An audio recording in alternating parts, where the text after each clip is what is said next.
Hey everybody, I'm Liz. Hey, I'm Joey. Liz Fairy, actually. Well, whatever. It's the same thing. Hey everybody, welcome to our WIP Wednesday stream.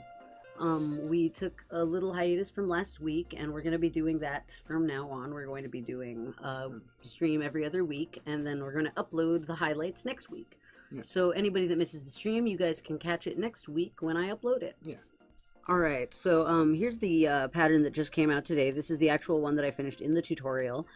Here's a couple that have been unfinished.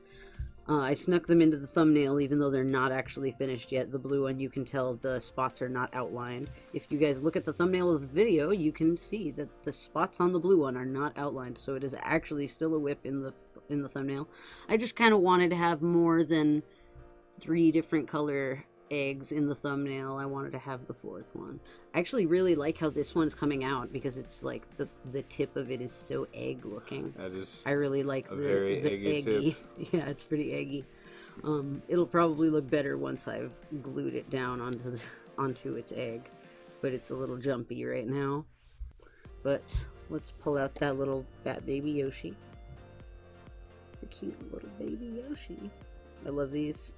And you guys can also find the pattern for this baby Yoshi in the Ravelry store. This is another progress shot of the Yoshi that I showed you guys in the first WIP Wednesday video. If I hold it this way, it looks like it's finished, but it's not. Still missing an arm and a leg. Yep, me and my arms and legs. I never finished the arm and the leg. But I did finish the band of white around the shell, and I did all of these spikes at the back of the head.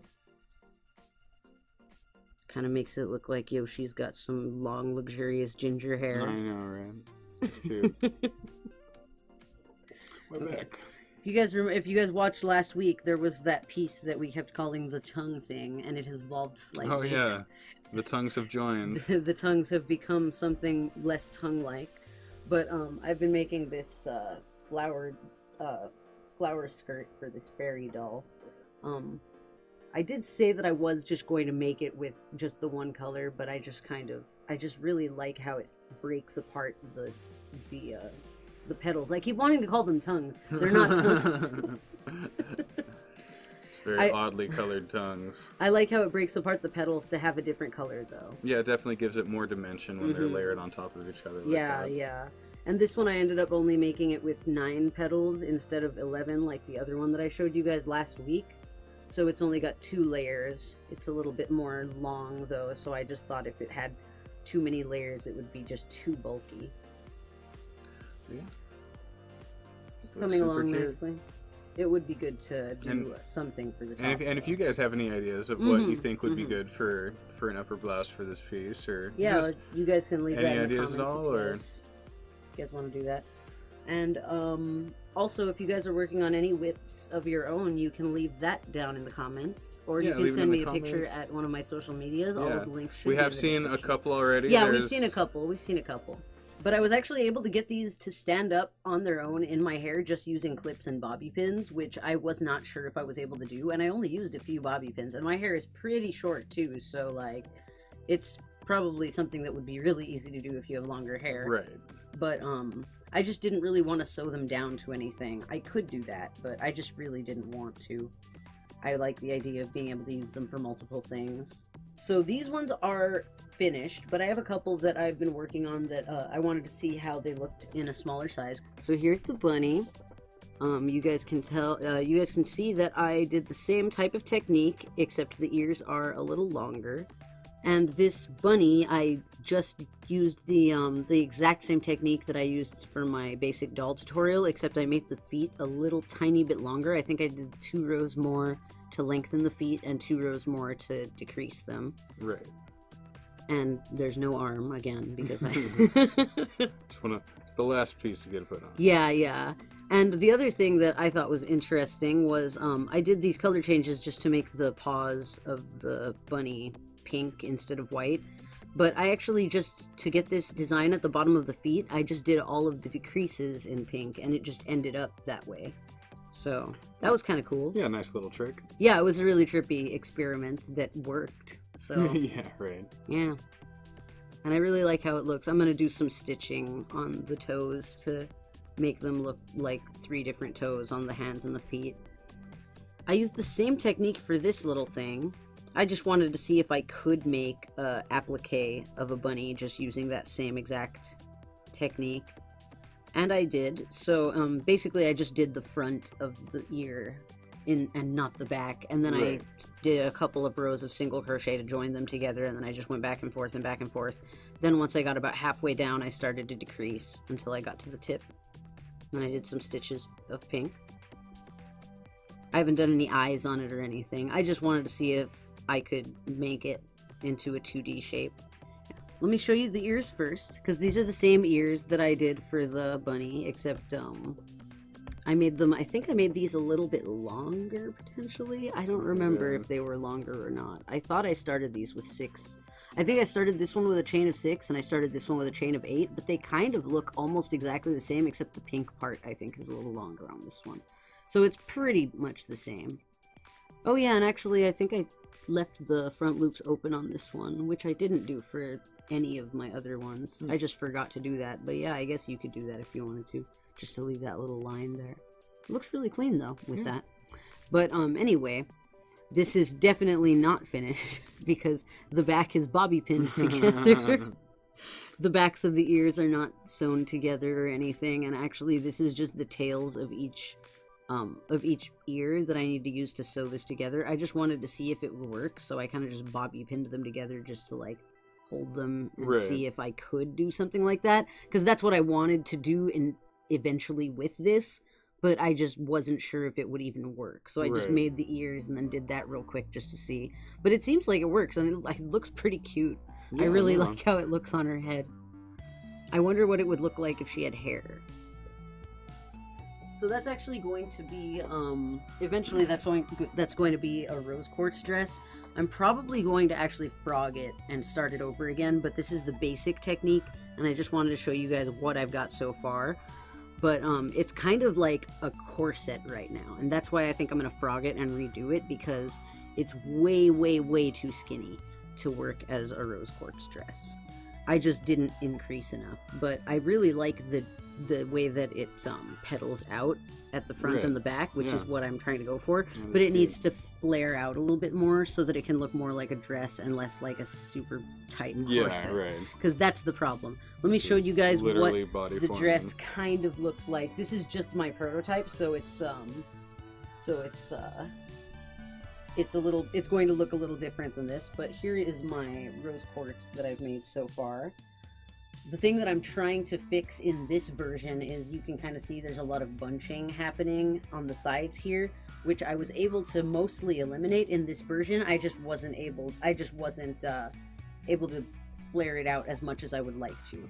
So I'm going to try to correct that, because the other thing that I wasn't really happy with this one was I actually used 2 yarns at the same time for this color and this color, because I just didn't have a color that really worked very well for that part. So I mixed 2 colors together, and the color looks really good, but it's just it's so thick, and it's I think that's one of the other reasons why I had such a problem with bunching happening. Because the yarn is just super thick, and it's only these 2 middle layers, so this yarn and this yarn is not, and you can kind of see this is it has a lot more give in this layer than it does in either of these 2 layers. They're just very stiff. So I want to try to make it again with some different yarns than I tried to make it the first time, just because I couldn't find yarns that would work for the colors that I needed the first time. So this pink thing is using the same technique that I used to make this, except let me actually untie that, because that's not supposed to be tied. I just put it that way because I wanted it out of my way. But yeah, this is supposed to be a strapless top. And this is the version that I made with straps. This version is way less tight on the doll than this one is, because I didn't do that decrease at the sides here. But it's kind of using the same technique. I just needed to figure out a way to make this part pull up at the side without it being too tight on the doll. So I still need to figure out how to work that. But this is my other shirt that I've been making that's using the same technique as that one. Let me take this corset thing off of this doll so I can try on this one with it. And the first time that I was doing it, I kept making it with different height of stitches, but then it would have all of these holes in the middle, and that just didn't really look good in that area in particular. But I figured out a way to make it more filled in, where I'm just using single crochets. And this one I don't know why I did this, but I made it so that the straps all join at the center. It looks cute, but I wasn't trying to do that. I just did it absentmindedly without thinking about it. But I do like how that looks, actually, like after the fact. But yeah, I think this is coming out really, really nicely. And it's really similar to the pattern that I have already for the fitted doll shirt from this point downward, but it's just the top part and the armholes that are slightly different. Right. I showed you guys a floral thing last week, a floral shirt thing, like a doll shirt that I was trying to make in a floral print aesthetic. I've been working on a couple of other prints, or print aesthetics, and I want to know if you guys think one or the other looks like a better style, or, I mean, they're probably both valid styles of doing this, but I don't know which one, I guess, looks better on a doll. Right. But I've been working on these two different plaid shirts, and one of them is done in the way that most people do plaid, where it's a bunch of double crochet stitches of the same color. But this one is kind of like every stitch is a color change. So I was kind of basically trying to make it look way smaller, I guess. Right. Because the thing that bothered me about this is that on a doll, it just looks so huge. You know what I mean? Mm-hmm. Like, it looks really good for an actual, like, full-size person. Like, if you're making, like, clothes for an actual person. But clothes for a doll, it just looks so big. Squares and you look just, gigantic, you don't get very many squares of the different colors. Mm-hmm. So I was trying to correct that by doing this. And I'm just not sure if it looks good enough, I guess, or if it looks close enough to that aesthetic to be, like, clearly what that is, I guess. Right. You know what I mean? Like, I'm not sure if it comes through clearly enough. I think it comes pretty close. I mean, it looks pretty good. Okay. Well, you guys can tell me what you guys think in the comments. Let us know in the chat or down in the comments. Mm-hmm. But yeah, I think it looks good, though. It's just... Because, I mean, obviously, I think it looks like that because, I mean, I know what it's supposed to be, but I don't know. And this one I didn't make big enough. I needed to make it one square bigger on each side, but we'll see what it looks like on the bunny, just for fun. Little bunny fashion show. Well, the bunny's got a bunch of pins in its head. I forgot to take those out. That was when I was sewing the ears on. Okay. So that's what I have so far. And I think they both look good. It's just the They're just slightly different. Yeah, it's just a different aesthetic. And I don't know, it just looks so big, you know what I mean? Right. It's like a giant novelty style plaid because it's so, the squares are huge. Right. Although I guess it's a bunny. So, I mean, it kind of would make sense if the squares were big. Yeah. Because it's a bunny. So this is my cup head. And I wanted to show you guys this because this is what we're going to be doing for the next pattern live stream. So if you guys are on Patreon, you guys will get you guys are going to get access to the free rough draft version of this pattern next month. We're not completely sure what day we're going to be doing that stream yet. It's a little up in the air still. A few weeks away, so we haven't decided exactly when yet. So, but it will be. It will be in April. Why do I keep saying August? I think I said August. I mean April. April next month. On a Sunday at some point after the 11th. On a Sunday, sometime after the 11th. Yeah, because I still have to finish writing sometime around. I still have to finish writing out the pattern, and I haven't even finished testing most of. Right. Most of.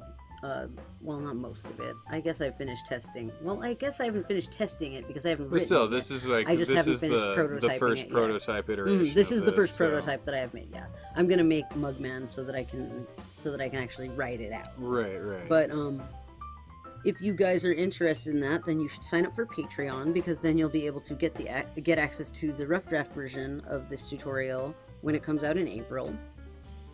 And also, we're going to be having some gameplay footage too. Since Joey's going to be playing for those Cuphead who in don't the know background while we're who or what this Cuphead is. It's independent game developer put out. It looks really good on camera. A 2D shooter that is very reminiscent of the old Max Fleischer cartoons, and just has a really beautiful style and soundtrack and aesthetic. I still have to do that mouth, but he looks so good. Yeah, he's definitely I was not come sure. out. I was not sure if his eyes were going to look good on the camera, just because of how big they are and how big his head is, I guess. But it actually looks like it captures it surprisingly well. And I super like how you did the hands. Yeah, I too. do like how I did the hands. Yeah, it's kind of like the ball for the palm and little fingers coming off. But yeah, I still need to work on the mouth though, and then also I have to do the head inside, and that's pretty much it. It's almost done. Yeah. Yeah, it took me a little while to figure out how to do those eyes. I actually had to cut them out once before I was satisfied with the outlines around them being the right shape and size. Right. But I think it came out really, really well. Now I just have to do the mouth. So I think that's our last WIP of the day. That's all that we have lined up for this WIP stream. So thanks for joining us for that stream, you guys. Thanks for everyone that stopped by and checked stuff out. And we'll see you guys for the next stream, and that's going to be on the 11th of April. I keep wanting to say August. The 11th of April. So thanks for joining us for that stream, and we'll see you guys next time. So bye. Bye.